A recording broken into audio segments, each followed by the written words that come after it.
భూమి మీదట ఒక్క పాపి మారు మనసు పొందితే, మనసు మార్చుకొని పాపాలు విడిచిపెడితే, రక్షించబడితే పరలోకం సంతోషపడ్డారు. ఇది చెప్పండి, ఒక పాపి పరలోకం జన్మిస్తున్నాడు, పరలోకం వెళ్ళిపోతున్నాడు, జన్మిస్తుంది పరలోకం జన్మది. మారు మనసు అంటే ఏంటి? పరలోకానికి వెళ్ళిపోయేవారు మాకు మారు మనసు పొందిన వాళ్ళు. అదట దేవుడట దూతలందరినీ పిలుచుకొని రండి, ఒక పాపి పనుకొస్తూ ఆనందపడతాడు, అందరినీ పండేసుకుంటాడు దేవుడు, సంతోషపడ్డాడు. అర్థమైందా?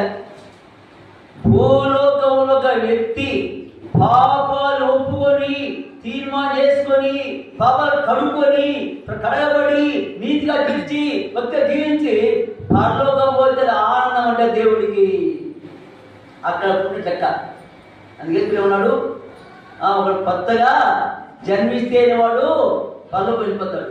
కొత్త జన్మ ఇది, పాత కాదు. లేదా పాత జన్మ ఏంటంటే అది పాప జన్మ. కానీ ఇప్పుడు యేసు ప్రభువు చేస్తున్నాము, కొత్తగా పుడుతున్నాం. ఈ కొత్త జన్మ నికోదేము ఏమని చేసుకున్నామా చెప్తారా?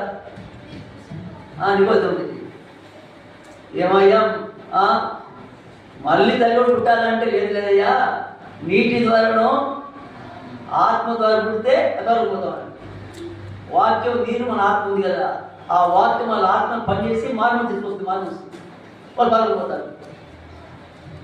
అది అన్నాడు కదా, ఒకడు కొత్తగా జన్మిస్తే వాడు పరలోకానికి వెళ్ళిపోతాడు అన్నాడు.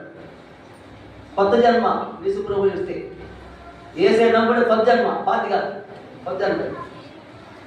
కనుక ఏంటంటే మనం పరలోకానికి వారసుందా చేయాలి, జన్మించాలి, కొత్త జన్మ రావాలి, మనకి కొత్త రావాలి.